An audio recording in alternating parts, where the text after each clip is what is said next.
India गठबंधन के नेता समाजवादी पार्टी के नेता आदरणीय अखिलेश यादव जी, आदरणीय राहुल जी ने भी कल संयुक्त प्रेस कॉन्फ्रेंस की है और जो देश के गंभीर मुद्दे हैं उन मुद्दों पर अपने विचार और आने वाले समय में अपनी योजनाएं सामने रखी हैं। आज पूरे देश के लोग बीजेपी से निराश हैं और निराश इसलिए है क्योंकि 10 साल से लगातार झूठे वादे झेल के लोग परेशान हो चुके हैं, लोग उदास हैं। आप सोचिए कि 60,000 नौकरियों पे 60 लाख नौजवान बैठते हैं और बैठने के बावजूद परीक्षाएं निरस्त हो जाती हैं।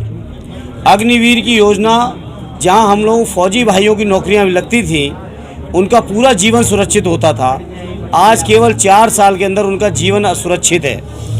उनके अंदर वो जो मनोबल होना चाहिए, जो एक सिक्योरिटी फीलिंग होनी चाहिए, वो आज नहीं है। हमारे सैनिकों के अंदर भी नौजवान परेशान है, किसान आज आत्महत्या कर रहे हैं, आंदोलन में उनकी हत्याएं हो रही हैं, उनके ऊपर गाड़ियां चढ़ाई जा रही हैं। इस तरह से पूरे देश के लोग, समाज का हर वर्ग परेशान है। हमारे छोटे व्यापारी इस बात से परेशान है, कुछ उंगली भर चुनिंदा उद्योगपतियों के अलावा ये सरकार किसी के हित की योजनाएं नहीं बना रही है।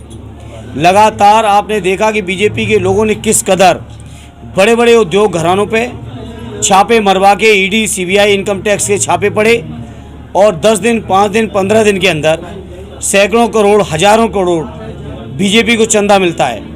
तो आज पूरा देश परेशान है। कुछ चुनिंदा उंगली भर बचे हुए लोग हों तो हों, अन्यथा 135 करोड़ का ये देश का हर व्यक्ति परेशान है बीजेपी की नीतियों से और बदलाव चाहते हैं। इसीलिए इंडिया गठबंधन आज जो बना है सभी दलों को लेकर, जिसमें समाजवादी पार्टी उत्तर प्रदेश में सबसे मजबूत पार्टी के तौर पे और हमारे नेता सबसे बड़े नेता यूपी के हैं। और पुलिस भर्ती को मैं आपने नहीं सुना, पुलिस भर्ती में 60,000 पदों के लिए 60 लाख नौजवान बैठते हैं और उसके बाद पेपर लीक कर दिया जाता है। ये पेपर लीक कोई वैसा नहीं है कि ये सुनियोजित है सरकार की ओर से कि नौकरियां ना देनी पड़ें। और नहीं तो आज तक बताओ, बाबा जी हर भाषण में कहते हैं बुलडोजर, आखिर 60 लाख नौजवानों का भविष्य दांव पे लगाने वालों के ऊपर आज तक एक भी बुलडोजर चलाए क्या? और नहीं चलाए तो सरकार पूरी तरह से शामिल है इन चीज़ों में। सर, युवाओं को किस तरह से आश्वस्त किया जाएगा कि अगर इंडिया गठबंधन सरकार बनती है तो उन्हें रोजगार मिलेगा ही? 100% मिलेगा और इंडिया गठबंधन ने करके दिखाया है। आदरणीय अखिलेश यादव जी उत्तर प्रदेश के मुख्यमंत्री थे, मुझे एहसास है 7-8 लाख नौजवानों को रोज़गार देके दिखाया था। जिन नौजवानों को रोज़गार नहीं दे पाए तो उनको बेरोज़गारी भत्ता दिया था, हर तरह से रोज़गार देने का प्रयास किया था। और आज भी जो हमारे इंडिया अलायंस का जो वादा है, 30 लाख सरकारी खाली पड़े जितने भी पद हैं उन सभी पदों की भर्ती शीघ्र अतिशीघ्र की जाएगी। ये तमाम मुद्दे आपके सामने घोषणा पत्र का चुनाव हो रहा है। हाँ, कल है। उसको लेकर किस तरह से चीज़ें अब आपके बहुत ऐतिहासिक परिणाम आ रहा है। जिन सीटों पे हम लोग कभी अच्छा नहीं भी कर पाते थे, आज वो सीटें जीत के आ रहे हैं। तो क्या कांग्रेस गठबंधन का और जो इंडिया अलायंस हुआ उसका लाभ मिल रहा है? आज स्वाभाविक है, लाभ मिल रहा है। और कल पहले चरण के मतदान के बाद जब आप उस इलाके के लोगों से बात करोगे तो मुझे यकीन ये है कि पहले चरण से अपना आजमगढ़ आते आते तो छठा चरण होगा, ये आजमगढ़ आते आते तो आंधी बन चुका होगा इंडिया गठबंधन का पक्ष। प्रधानमंत्री जी टीवी चैनल पे बोल के गए हैं कि ये इलेक्टोरल बॉन्ड को लेकर के पारदर्शिता है पब्लिक में, हमने इसलिए चंदा लिया और ये सारी प्रक्रिया को लेकर के आया और एक तरफ सुप्रीम कोर्ट ने बैन भी लगाया था। तो ये इसको किस तरीके से देखिए, अगर पारदर्शिता की इतनी नियत होती तो माननीय सर्वोच्च न्यायालय को दखलंदाजी की आवश्यकता नहीं पड़ती। प्रधानमंत्री जी तो बड़े अजीब आदमी हैं ना, वो अगर मान लो सर्वोच्च न्यायालय के आदेश पर ये चीज़ें ओपन हुई, उसमें भी आप नहीं जानते कि हम नहीं जानते बैंकों ने कितने बहाने बनाए।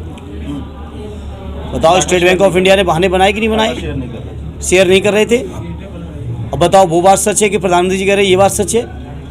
तो सर आजमगढ़ की जाए, ईवीएम का जो अभी हुआ है उसमें कोर्ट ने आदेश दिया है चुनाव आयोग को कि ईवीएम को ठीक किया जाए, सारे वोट किसी एक पार्टी को जा रहे हैं। यहाँ किस तरह से देखते हैं? ईवीएम को लेकर समाजवादी पार्टी पहले दिन से कहती रही है कि ईवीएम पे लोगों का विश्वास नहीं रहा।